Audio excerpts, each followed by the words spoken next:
In the middle of the night, Jefferson gets a call. His wife Rio asks who it is. He says it was the wrong number. The next day, he goes to meet up with Dum-Dum Dugan. The veteran S.H.I.E.L.D. agent is skeptical about all of this. He's never heard of a S.H.I.E.L.D. agent getting a normal life and wanting to come back to this world. He does admire it though, doing it for his son, but Jefferson doesn't want to talk about any of this. He only wants the details for his first mission. Dugan, however, doesn't let up. He asks about Jefferson's wife and what it must be like for her to have a son, who is secretly a superhero, and a husband, who is a secret agent, and to not know the slightest truth about either of them. What's going to happen when she finds out? Will she divorce him? How is she going to feel about him lying to her face? Jefferson realizes Dugan is testing him, and the agent is impressed. Considering how Davis didn't punch him in the face or run away, it seems like he's ready for his first mission. But Dugan makes one thing clear. That was a test, but it's all true, too.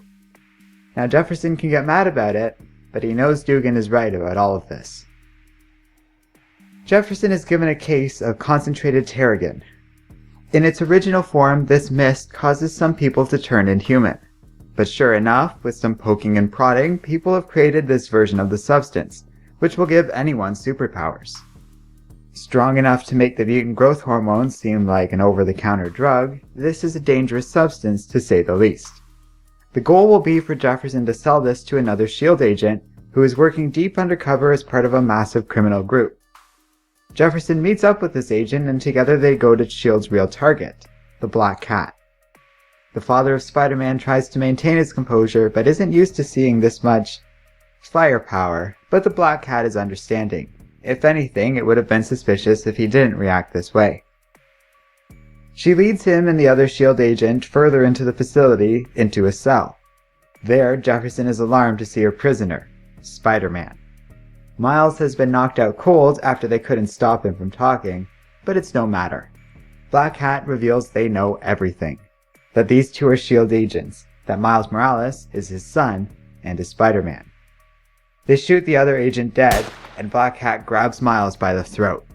She demands Jefferson tell her everything that S.H.I.E.L.D. knows about her, and she'll let him and his son walk out of here alive. She even promises to never see any of them again. Jefferson pulls out a gun and says that if she touches his son, she'll die. And the Cat points out that if he shoots her, he dies, his son dies, and his wife dies. Jefferson replies that he seems fine with that, as long as she goes first. He attacks the other men in the room, and Black Cat says he's made his choice. She orders everyone to get up, and it turns out this was all a test too. Dugan is impressed. Jefferson really doesn't break. Maria Hill is pleased too, but she knew Jefferson could pull it off. It was all pretty elaborate, but they needed to be sure he wouldn't give up, even with his son's life on the line. It's time for the real mission. In Brooklyn, Miles gets a call from his mother. She tells him his dad is missing.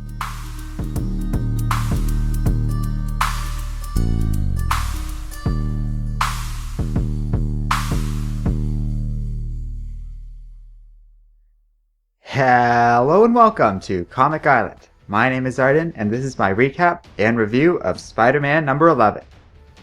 Well, it's really nice having this series. At a time when so many Marvel comics are troubling, to say the least, this one has been a nice reliable treat every outing so far.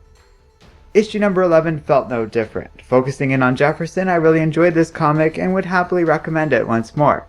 Spider-Man has been consistently fun, well written, and well drawn. This comic is a bit different in that Sarah Pichelli is back on art duties, but she feels at home in the series here, and yeah, it was pretty cool. It's neat seeing this side of Jefferson, but it also had me thinking how unique this dynamic is with Miles and his dad.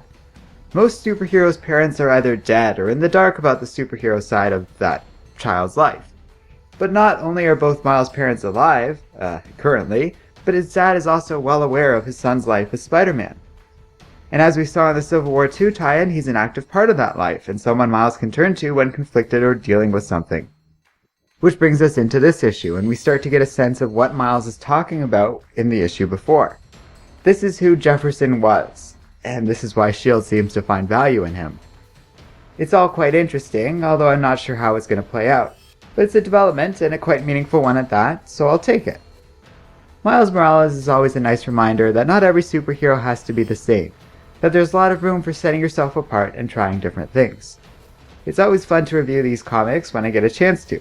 This was actually a Patreon weekly poll winner though, as I was planning on moving on to new things. Yet here Spider-Man remains still in play. Let me know what you think in the comments section below, and don't forget to like, subscribe, and keep reading comics.